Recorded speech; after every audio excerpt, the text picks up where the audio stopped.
সম্প্রতি 21-এ ভোট পরবর্তী হিংসার ঘটনা, কিন্তু 26-এ অভিযোগ দায়ের হলো। আর যে কারণে এই মুহূর্তে দাঁড়িয়ে বেকায়দায় অভিনেতা পরমব্রত এবং স্বস্তিকা। দুজনের বিরুদ্ধে থানায় অভিযোগ দায়ের হয়েছে। তাদের একটি পোস্ট, এক্স মাধ্যমে একটি পোস্ট, সেটির কারণেই নাকি ভোট পরবর্তী হিংসায় তা ইন্ধন দিয়েছিল তাদের এই পোস্ট, এরকমই বারবার অভিযোগ উঠেছে। দুজনের বিরুদ্ধে ইতিমধ্যে গড়িয়াহাট থানায় হিংসায় উস্কানির অভিযোগ দায়ের হয়েছে। 2021 সালে যখন ভোটের ফলাফল ঘোষণা হয়, 2রা মে ভোটের ফল প্রকাশ হয়েছিল, সেদিন পরমব্রত সমাজ মাধ্যমে একটি পোস্ট করেছিলেন।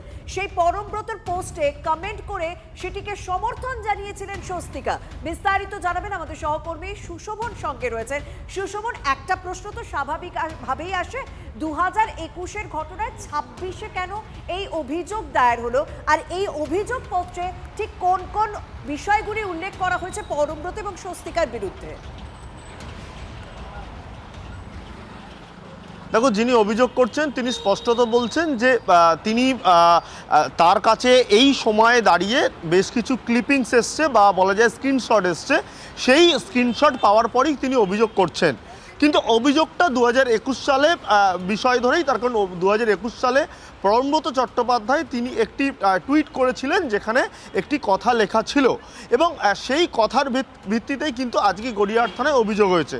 অভিযোগটা এটাই যে পরমব্রত চট্টোপাধ্যায় তিনি একটি টুইট করেছিলেন যেখানে তিনি একটি শব্দ ব্যবহার করেছিলেন, এবং সেই শব্দ ব্যবহার করার পরেই তার অভিযোগ যে বিকেল 4টের সময় যখন তিনি টুইট করলেন, তারপর ঘটনাচক্রে বিকেল 5টার সময় কাকুরগাছিতে তুমি জানো যে একজন বিজেপি কর্মী খুন হলো, এবং তারপর দেখা গেল যে পরের পর সেই দিনের পর থেকে খুন হয়েছে। একেবারেই তাই, এবং তারপর পরের পর খুন হয়েছে। এই বিষয়কে সামনে রেখেই তিনি বলছেন যে আদতে যে 2021 সালে যে ভোট পরবর্তী হিংসা হয়েছে এবং তার পরিপ্রেক্ষিতে এই যে বক্তব্য কোথাও প্ররোচনা দিয়েছে, এবং তৎকালীন তুমি জানো যে তুমি আমাদের সঙ্গে থাকো, যে ব্যক্তি এই অভিযোগ দায়ের করেছেন তার বক্তব্য এই মুহূর্তে আমাদের কাছে আছে। তার বক্তব্য একবার দর্শকদের শোনাবো। কমপ্লেনটা হচ্ছে পরমব্রত চট্টোপাধ্যায় এবং স্বস্তিকা মুখার্জি, দুই ফিল্ম অ্যাক্টরের বিরুদ্ধে। কমপ্লেন্টের বিষয়বস্তুটা হচ্ছে যে 2021 সালের 2রা মে যেদিনকে ইলেকশনের রেজাল্ট বেরোয়, রাদার ইলেকশনের ট্রেন্ডস ক্লিয়ার হয়ে যায় যে এখানে তৃণমূল জিতছে, তো সে তখন দুপুর থেকেই একটা ভায়োলেন্স শুরু হয়ে যায়। থ্রু আউট ওয়েস্ট বেঙ্গল কম বেশি ভায়োলেন্স শুরু হয়ে যায়, এবং অ্যারাউন্ড বিকেল 4টে নাগাদ পরমব্রত চট্টোপাধ্যায় একটা টুইট করেন যে আজ বিশ্ব রগড়ানি দিবস ঘোষণা করা হোক। এই টুইটটা করার অর্থ যারা এই ভায়োলেন্স করছে তাদেরকে একটা মেসেজ দেওয়া যে আমরা সোশ্যালি এস্টাবলিশ লোকজন, আমরা মানে সমাজে প্রতিষ্ঠিত লোকজন, আমরা বিখ্যাত লোকজনও এই ভায়োলেন্সটাকে এন্ডোর্স করছি। সেই সময়ের আইন অনুযায়ী সেকশন 107 আইপিসির আন্ডারে অ্যাবেটমেন্ট টু ক্রাইমের একটি শাস্তিযোগ্য অপরাধ। জয়দেব বাবু তিনি স্পষ্ট অভিযোগ করছেন যে পরমব্রত চট্টোপাধ্যায়ের সমাজ মাধ্যমে এই পোস্ট, সেটা হিংসায় উস্কানি দিয়েছিল এবং তার এই পোস্টে সমর্থন করেছিলেন স্বস্তিকা। খুব কাকতালীয় হলে 4টের সময় পরমব্রতর এই পোস্ট, আর 5টা নাগাদ অভিজিৎ সরকার, বিজেপি কর্মী অভিজিৎ সরকারের এই হিংসাতেই মৃত্যু হয়েছিল। আর তিনিও কিন্তু খুন হওয়ার আগে ফেসবুক লাইভে কাতর আরতি জানিয়েছিলেন। শুনুন তার বক্তব্য একবার।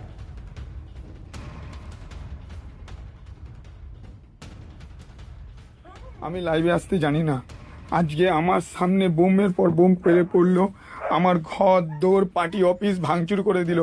আমি অবেলা কয়েকটা পশুকে রাস্তা থেকে তুলে এনে চিকিৎসা করি, ঠিক আছে? আমার একটাই দোষ, আমি একজন বিজেপি কর্মী। তা বলে যাই হোক না কেন, সে যে যেমন রাজনৈতিক সমর্থন করতে পারে, কিন্তু আমি তো একজন ডগ লাভার, একদম পশুপ্রেমিক। আমি কটা কুকুরকে, রাস্তার কুকুরকে তুলে এনে চিকিৎসা করি। সৌদ বাচ্চা দিয়েছে। এই কুকুরটা শিয়ালদা থেকে নিয়েছিলাম। দেখুন আমাদের এই অঞ্চলের আরো কতগুলো কুকুর ছিল রে দেখা, এ কয়েকটা বাচ্চা দিয়েছিল। দেখুন এর বাচ্চাদেরকে কি হিসাবে অসংখ্যভাবে মৃত্যু করে দিল, মেরে দিল। আপনারা কোন আর একের পর এক আমার অফিস, বাড়ি, এনজিও অফিস সব ভেঙে দিচ্ছে। অবেলা পশুদেরকে এনে চিকিৎসা করেছিলাম। এই দেখুন এর বাচ্চা হয়েছিল, 5টা ফুটফুটে। আমি কদিন আগেই ফেসবুকে ছেড়েছিলাম, কলকাতা বেলেঘাট অঞ্চলে 30 নম্বর ওয়ার্ড স্বপন সমাদ্দার ও পরেশ পালের নেতৃত্বে নারকেলডাঙ্গা পুলিশের সামনে দাঁড়িয়ে বাড়ি ঘরদোর সব ভাঙচুর করে দিল। কতগুলো কুকুর, নিরীহ কুকুরকে এরা পিটিয়ে মেরে দিল। এরা কি মানুষ? আমি জানি না কি করে লাইভ করতে, আমি জানি না। এই ভিডিওটার মাধ্যমে আপনাদেরকে জানাচ্ছি এরকম অত্যাচার কেন করছে এরা। যে জিতুক, যে যেভাবে রাজনীতিকে সাপোর্ট করুক, আমার কোনো আপত্তি নেই। মুড়ি মুড়কির মতন বোম ফেলছে, মুড়ি মুড়কির মতন এরা কুকুরদের মারছে। আমার ঘরদোর সব, গাড়ি ঘরদোর সব ভাঙচুর করে দিল, এনজিও অফিস ভাঙচুর করে দিয়েছে। কাকুরগাছি বিজেপি কর্মী অভিজিৎ সরকারের মৃত্যুর আগে তারই আরতি আবেদন সমাজ মাধ্যমে, তা আপনাদের শোনালাম। এখনো পর্যন্ত কিন্তু অভিযুক্তদের বিরুদ্ধে আদালতে মামলা পর্যন্ত হয়েছে, অনেকে দোষী সাব্যস্ত পর্যন্ত করা হয়েছে, কিন্তু সেভাবে কোনো ব্যবস্থা এখনো পর্যন্ত হয়নি। কিন্তু এই ঘটনাকে কোথাও কি উস্কানি দিয়েছিল পরমব্রতর এই পোস্ট? স্বাভাবিকভাবেই জয়দেব বাবু তিনি সেই দাবি করছেন, সেই দাবিতেই তিনি অভিযোগ দায়ের করেছেন গড়িয়াহাট থানায়। আমাদের সঙ্গে রয়েছেন সহকর্মী সুশোভন। সুশোভন, তাহলে তোমার কাছে জানতে চাইবো যে এই মুহূর্তে পরমব্রত এবং স্বস্তিকার বিরুদ্ধে ঠিক কিভাবে ব্যবস্থা নিতে পারে পুলিশ, এবং কোন ধারায়, মানে সেই ধারাটাও যদি আমাদেরকে একটুখানি ব্যাখ্যা করো, কোন ধারায় তাদের বিরুদ্ধে ঠিক কি কি ব্যবস্থা নিতে পারে পুলিশ? দেখো, যেহেতু অভিযোগকারী তিনি নিজেই যে অভিযোগ করেছেন এবং সেই অভিযোগে একেবারে যেহেতু তৎকালীন আইপিসি, এখন বিএনএস, তখন আইপিসি ছিল, আইপিসির 107 ধারা তিনি প্রয়োগ করতে বলেছেন এবং সেই জন্য কিন্তু পুলিশ এখন যে বলা যায় যে অভিযোগপত্র হাতে পেয়েছে, সেই অভিযোগপত্র তারা পুরোটা দেখবে, দেখার পর তারা এফআইআর করতে পারে এবং পরবর্তীকালে আইনের ধারা অনুযায়ী, যেহেতু তৎকালীন আইপিসি ছিল, তাই আইপিসির 107 ধারা যদি প্রয়োগ করা হয়, 107 ধারা হলো যে কোনো কিছুতে প্ররোচনা দেওয়া, অর্থাৎ এই বিষয় রাখতে পারে। আবার পুলিশের যে তদন্তকারী অফিসার তিনি আইপিসির আরও অন্য সেকশন যুক্ত করতে পারেন। তারপর পুলিশ কোন পথে এই বিষয়টিকে এগিয়ে নিয়ে যায় আমরা অবশ্যই সেদিকে নজর রাখবো। লকেট চট্টোপাধ্যায় বিজেপি নেত্রী, তিনি কি বলেছেন এই অভিযোগ সম্পর্কে একবার শোনা যায়। নিশ্চয়ই আমার উনি সহশিল্পী ছিলেন এবং আমরা একসাথে কাজ করেছি, কলিগ ছিলেন। কয়েক বছর ধরে কোনো যোগাযোগ নেই যখন আমি এসছি এখানে, এবং তারা অচ্ছুত মনে করত বিজেপিকে। এত বড় একটা টুইট করে সোশ্যাল মিডিয়ার মাধ্যমে বিজেপিকে এত ছোট করার পর তারা আজকে বলছে যে আমাদের সংসার আছে, আমাদের বাচ্চা আছে, এইসব কথা। আজকে এরকম একটা শিল্পীর কাছ থেকে এই ধরনের কথাবার্তা কেউ আশা করে? আমার মনে হয় এটা মানে 360 ডিগ্রি ঘুরে যাওয়ার মতন দেখতে পাচ্ছি, এবং যারা এরকম ফেস রয়েছেন আমার মনে হয় তাদের মনে হয় একটু সচেতন হওয়া উচিত। এক্ষুনি তাদেরকে কিছু করতে হবে না, তারা একটু সময় নিক। এক্ষুনি কিছু হয়ে যাচ্ছে না। এক্ষুনি বিজেপি এরকম নয় যে তাদেরকে তৃণমূলের মতন বাদ দিয়ে দিচ্ছে। সুতরাং তাদেরকে এইটুকু বলবো যে তারা নিজেদের সম্মানটা বজায় রাখুক,